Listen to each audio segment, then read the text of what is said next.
बड़े घर की बेटी। दोस्तों, आपने हिंदी साहित्य के स्तंभ कहे जाने वाले मुंशी प्रेमचंद्र की कहानियों के बारे में ज़रूर सुना होगा। इनमें से ही एक प्रसिद्ध कहानी है बड़े घर की बेटी। आज मैं आप लोगों को यही कहानी सुनाऊंगी।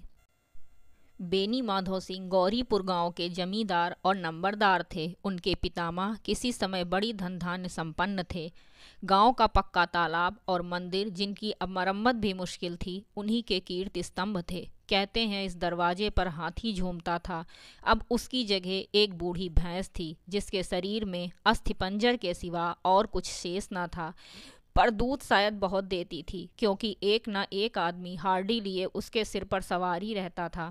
बेनी माधो सिंह अपनी आधी से अधिक संपत्ति वकीलों को भेंट कर चुके थे। बेनी माधो उनकी वर्तमान आय 1000 वार्षिक से अधिक ना थी। ठाकुर साहब के 2 बेटे थे। बड़े का नाम श्रीकंठ सिंह था। उनके बहुत दिनों के परिश्रम और लगन के बाद बीए की डिग्री प्राप्त की थी। अब एक दफ्तर में नौकर था। छोटा लड़का लाल बिहारी सिंह दोहरे बदन का सजीला जवान था। भरा हुआ मुख और चौड़ी छाती थी। भैंस का 2 सेर ताज़ा दूध वो उठकर सवेरे पी जाता था। श्रीकंठ सिंह की दशा बिल्कुल विपरीत थी। इन नेत्र प्रिय गुणों को उन्होंने बीए इन्हीं 2 अक्षरों पर निछावर कर दिया था। इससे वैदिक ग्रंथों पर उनका विशेष प्रेम था। आयुर्वेदिक औषधि पर उनका अधिक विश्वास था। शाम सवेरे उनके कमरे से प्रायः खलल की सुरीली कर्ण मधुर ध्वनि सुनाई दिया करती थी। श्रीकंठ इस अंग्रेजी डिग्री के अधिपति होने पर भी अंग्रेजी सामाजिक प्रथाओं के विशेष प्रेमी न थे, बल्कि वो बहुधा बड़े जोर से उसकी निंदा और तिरस्कार किया करते थे। इसी से गांव में उनका बड़ा सम्मान था। दशहरे के दिनों में वो बड़े उत्साह से रामलीला होते और स्वयं किसी न किसी पात्र का पार्ट लेते थे। गौरीपुर में रामलीला के वही जन्मदाता थे। प्राचीन हिंदू सभ्यता का गुणगान उनकी धार्मिकता का प्रधान अंग था। सम्मिलित कुटुंब के तो वो एकमात्र उपासक थे। आजकल स्ट्रोको कुटुंब में मिलजुल कर रहने की जो अरुचि होती थी, उसे वो जाति और देश दोनों के लिए हानिकारक समझते थे। यही कारण था कि गांव की ललनाएं उनकी निंदक थीं। कोई कोई तो उन्हें अपना शत्रु समझने में भी संकोच न करती थीं। स्वयं उनकी पत्नी को ही इस विषय में उनसे विरोध था। ये इसलिए नहीं कि उसे अपने साथ ससुर, देवर और जेठ आदि से घृणा थी, बल्कि उसका विचार था कि यदि बहुत कुछ सहने पर भी परिवार के साथ निर्वहन न हो सके, तो आए दिन की कला से जीवन को नष्ट करने की अपेक्षा यही उत्तम है कि अपनी खिचड़ी अलग पकाई जाए। आनंदी एक बड़े उच्च कुल की लड़की थी। उसके बाप एक छोटी सी रियासत के तालुकेदार थे। विशाल भवन, 1 हाथी, 3 कुत्ते, बाज, बकरी, सिकारे, झाड़ फानूस, होनरी मजिस्ट्रेट और ऋण, जो एक प्रतिष्ठित तालुकेदार के भोग्य पदार्थ हैं, सभी यहाँ विद्यमान थे। नाम था भूप सिंह। बड़े उदारचित्त और प्रतिभाशाली पुरुष थे, पर दुर्भाग्य से लड़का एक भी न था। 7 लड़कियां हुईं और देवताओं की कृपा से सबकी सब जीवित रहीं। पहली उमंग में तो उन्होंने 3 ब्याह दिल खोल कर किए, पर 15-20 हजार का कर्जा सिर पर हो गया तो आंखें खुलीं। आनंदी चौथे नंबर की थी। वो अपनी सब बहनों से अधिक रूपवती और गुणवान थी। इससे ठाकुर भूप सिंह उसे बहुत प्यार करते थे। सुंदर संतान को कदाचित उसके माता पिता भी अधिक चाहते हैं।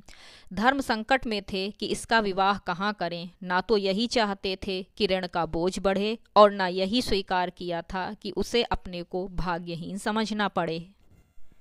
एक दिन श्रीकंठ उनके पास किसी चंदे का रुपया मांगने गए थे। शायद नागरिक प्रचार का चंदा था।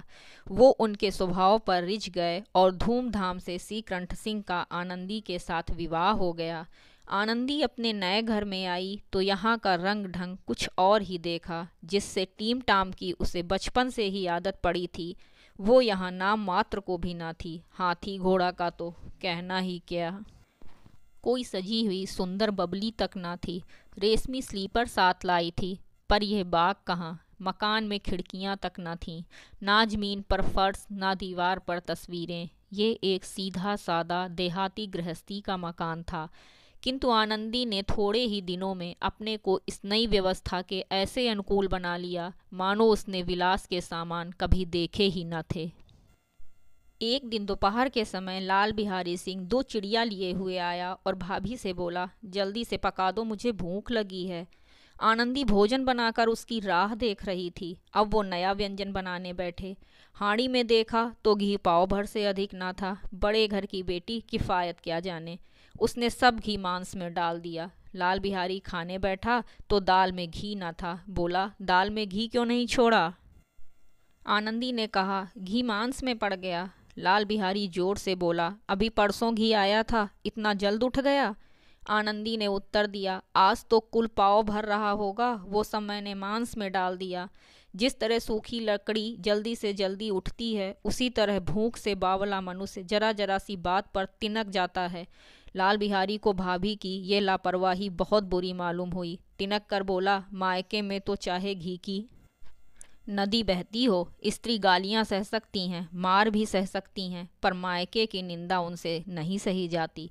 आनंदी मुंह फेर कर बोली, हाथी मरा भी तो 9 लाख का, वहाँ इतना घी हर दिन कहार खा जाते हैं। लाल बिहारी जल गया, थाली उठाकर पटक दी और बोला, जी चाहता है पकड़ कर खींच लूं। आनंदी को भी क्रोध आया, मुंह लाल हो गया। बोली, वो होते तो आज इसका मजा चखाते। अब अनपढ़ ठाकुर से ना रह गया। उसकी स्त्री एक साधारण जमींदार की बेटी थी। जब जी चाहता था उस पर हाथ साफ कर लिया करता था। चप्पल उठाकर आनंदी की ओर जोर से फेंकी और बोला, जिसके गुमान पर फूली हुई हो उसे भी देखूंगा और तुम्हें भी। आनंदी ने हाथ से चप्पल रोका। सिर बच गया, पर उंगली में बड़ी चोट आई। क्रोध के मारे हवा से हिलते पत्ते की भांति कांपती हुई अपने कमरे में जाकर खड़ी हो गई। बल और साहस, मान और मर्यादा पति तक है। स्त्री को अपने पति के ही बल और पुरुषार्थ का घमंड होता है। आनंदी खून का घूंट पीकर रह गई। श्रीकंठ सिंह शनिवार को घर आया करते थे। गुरुवार को ये घटना हुई थी। 2 दिन तक आनंदी भवन में रही। कुछ न खाया न कुछ पिया। उनका रास्ता देखती रही। अंत में शनिवार को ये नियमानुकूल संध्या समय घर आए और बाहर बैठकर कुछ इधर उधर की बातें, देश काल संबंधी समाचार तथा कुछ नए मुकदमे आदि की चर्चा करते रहे। ये वार्तालाप 10 बजे रात तक होता रहा। गांव के भद्र पुरुषों को इन बातों में ऐसा आनंद मिलता था कि खाने पीने की भी सुध न रहती थी। श्रीकंठ को पिंड छुड़ाना मुश्किल हो जाता था। ये 2-3 घंटे आनंदी ने बड़े कष्ट से काटे। एकांत हुआ तो लाल बिहारी ने कहा, भैया आप जरा भाभी को समझा दीजिए, जरा मुंह संभाल के बात किया करें, नहीं तो एक दिन अनर्थ हो जाएगा। बेनी माधव सिंह ने बेटे की ओर साक्षी दी, हाँ, बहू बेटियों का ये स्वभाव अच्छा नहीं कि मर्दों के मुंह लगें। लाल बिहारी ने कहा, वो बड़े घर की बेटी है तो हम भी कोई कुर्मी कहार नहीं हैं। श्रीकंठ ने चिंतित स्वर में पूछा, आखिर बात क्या हुई? लाल बिहारी ने कहा, कुछ भी नहीं, यूं ही आप उलझ पड़ी। मायके के सामने हम लोगों को कुछ समझती ही नहीं। श्रीकंठ खा पीकर आनंदी के पास गए। वो भरी बैठी थी। ये हजरत भी कुछ तीखे थे। आनंदी ने पूछा, चित्त तो प्रसन्न है? श्रीकंठ बोले, बहुत प्रसन्न है, पर तुमने आजकल घर में ये क्या उपद्रव मचा रखा है? आनंदी को क्रोध आया। झुंझलाहट के मारे बोली, जिसने तुमसे ये आग लगाई है वो मिले तो उसका मुंह झुलसा दो। श्रीकंठ ने कहा, इतनी गर्म क्यों होती हो, बात तो कहो। आनंदी, क्या कहूँ, ये मेरे भाग्य का फेर है, नहीं तो गंवार छोकरा जिसको चपरासी गिरी करने का भी सहूर नहीं, मुझे चप्पल से मारकर यूं ना करता। श्रीकांत ने कहा, सब हाल साफ साफ कहो तो मालूम हो, मुझे तो कुछ पता नहीं है। आनंदी ने कहा, परसों तुम्हारे लाडले भाई ने मुझसे मांस पकाने को कहा। घी हांडी में पाव भर से अधिक ना था। वो सब मैंने मांस में डाल दिया। जब खाने बैठा तो कहने लगा, दाल में घी नहीं है। क्यों? बस इसी पर मेरे मायके को बुरा भला कहने लगा। मुझसे रहा न गया। मैंने कहा कि इतना घी तो मेरे यहाँ नौकर खा जाते हैं और किसी को जान भी नहीं पड़ता। बस इतनी सी बात पर इस अन्याय ने मुझ पर चप्पल फेंक मारी। यदि हाथ से न रोका होता तो सिर फट जाता। उसी से पूछो, मैंने जो कुछ कहा वो सच है या झूठ? श्रीकंठ की आंखें लाल हो गईं। बोले, यहाँ तक हो गया इस छोटे का ये साहस? आनंदी स्त्रियों के स्वभावानुसार रोने लगी, क्योंकि आंसू उनकी पलकों पर रहते हैं। श्रीकांत बड़े धैर्यवान और शांत पुरुष थे, उन्हें कदाचित कभी क्रोध नहीं आता था। स्त्रियों के आंसू पुरुष की क्रोधाग्नि भड़काने में तेल का काम करते हैं। रात भर करवटें बदलते रहे, उद्विग्नता के कारण पलक तक नहीं झपकी। प्रातःकाल अपने बाप के पास जाकर बोले, दादा, अब इस घर में मेरा निभाना होगा। इस तरह की विद्रोहपूर्ण बातें कहने पर श्रीकंठ ने कितनी ही बार अपने कई मित्रों को आड़े हाथों लिया था, परंतु दुर्भाग्य, आज उन्हें स्वयं ही वे बातें अपने मुंह से कहनी पड़ी। दूसरों को उपदेश देना कितना सहज है। बेनी माधव सिंह घबरा उठे और बोले, क्यों? श्रीकंठ ने कहा, इसलिए कि मुझे भी अपनी मान प्रतिष्ठा का कुछ विचार है। आपके घर में अब अन्याय और हठ का प्रकोप हो रहा है। जिनको बड़ों का आदर करना चाहिए वे उनके सिर चढ़ते हैं। मैं दूसरे का नौकर ठहरा, घर पर रहता नहीं। यहाँ मेरे पीछे औरतों पर चप्पल और जूतों की बौछार होती है। इस बात की चिंता नहीं कि कोई एक की दो कह ले, वहाँ तक मैं सह सकता हूँ, किंतु यह कदापि नहीं हो सकता कि मेरे ऊपर लात घूंसे पड़ें और मैं चुप रहूं। बेनी माधव सिंह कुछ जवाब न दे सके। श्रीकंठ सदैव उनका आदर करते थे। उसके ऐसे तेवर देखकर ठाकुर अवाक रह गया। केवल इतना ही बोला, बेटा, तुम बुद्धिमान होकर ऐसी बातें करते हो। औरतें इस तरह घर का नाश कर देती हैं, उनको बहुत सिर चढ़ाना अच्छा नहीं। श्रीकंठ ने कहा, इतना मैं जानता हूँ, आपके आशीर्वाद से ऐसा मूर्ख नहीं हूँ। आप स्वयं जानते हैं कि मेरे ही समझाने बुझाने से इसी गांव में कई घर संभल गए, पर जिस स्त्री की मान प्रतिष्ठा का ईश्वर के दरबार में उत्तरदाता हूँ, उसके प्रति ऐसा घोर अन्याय और पशुवत व्यवहार मुझे असहाय है। आप सच मानिए, मेरे लिए यही कुछ कम नहीं है कि लाल बिहारी को कुछ दंड नहीं होता। अब बेनी माधव सिंह भी गरमाए, ऐसी बातें और न सुन सके, बोले, लाल बिहारी तुम्हारा भाई है, उससे जब कभी भूल चूक हो उसके कान पकड़ो। श्रीकंठ ने कहा, लाल बिहारी को मैं अब अपना भाई नहीं समझता। क्रूरता और अविवेक के कारण दोनों कुछ देर चुप रहे। ठाकुर साहब लड़की का क्रोध शांत करना चाहते थे, लेकिन ये नहीं स्वीकार करना चाहते थे कि लाल बिहारी ने कोई अनुचित काम किया है। इसी बीच में गांव के कोई सज्जन चिलम के बहाने वहां आकर बैठे। कई औरतों ने जब ये सुना कि श्रीकंठ पत्नी के पीछे पिता से लड़ने को तैयार हैं, तो उन्हें बड़ा हर्ष हुआ। दोनों पक्षों की मधुर वाणी सुनने के लिए उनकी आत्मा तिलमिलाने लगी। गाँव में कुछ ऐसे कुटिल मनुष्य भी थे जो इस कुल की नीतिपूर्ण गति पर मन ही मन जलते थे। कहा करते थे, श्रीकंठ अपने बाप से डरता है, इसीलिए वो दब्बू है। उसने विद्या पढ़ी, इसलिए वो किताबों का कीड़ा है। बेनी माधव सिंह उसकी सलाह के बिना कोई काम नहीं करते, ये उनकी मूर्खता है। इन महानुभावों की शुभकामनाएं आज पूरी होती दिखाई दी। कोई हुक्का पीने के बहाने और कोई लगान की रसीदें दिखाने आकर बैठ गया। बेनी माधव सिंह पुराने आदमी थे, इन भावों को ताड़ गए। उन्होंने निश्चय किया, चाहे कुछ ही क्यों न हो, इन विद्रोहियों को ताली बजाने का अवसर न दूंगा। तुरंत कोमल शब्दों में बोले, बेटा, मैं तुमसे बाहर नहीं हूँ, तुम्हारा जो जी चाहे करो। अब तो लड़के से अपराध हो गया। इलाहाबाद का अनुभव रहित झल्लाया हुआ ग्रेजुएट इस बात को न समझ सका। उसे डिबेटिंग क्लब में अपनी बात करने की आदत थी, इन हथखंडों की उसे क्या खबर।